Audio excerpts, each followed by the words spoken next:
A heavy blow to the attacking Russian army. Russians were crushed. The General Staff of the Armed Forces of Ukraine has reported that the Russians continue to attempt to occupy the territories of Luhansk and Donetsk oblasts. The enemy continues to focus its main efforts on attempts to capture Luhansk and Donetsk oblasts completely.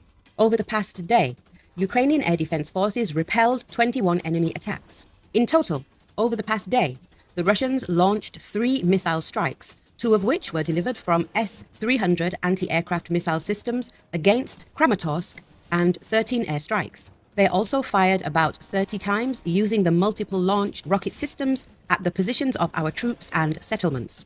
On the Bakhmut front, the invaders conducted unsuccessful offensive actions west of Kromov. On the Marinka front, Ukrainian defenders repelled 14 Russian attacks in the vicinity of Marinka. At the same time, Horivka and Pobieda in Donetsk Oblast also came under Russian fire.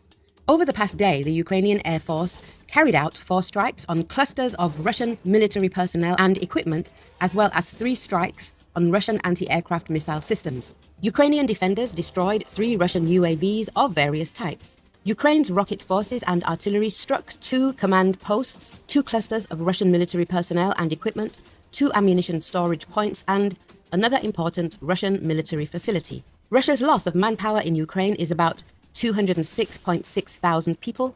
400 of them were destroyed in the last day. In addition, Russia lost 3 tanks, 7 armored fighting vehicles, 11 artillery systems, as well as 9 trucks and 2 special equipment during the day.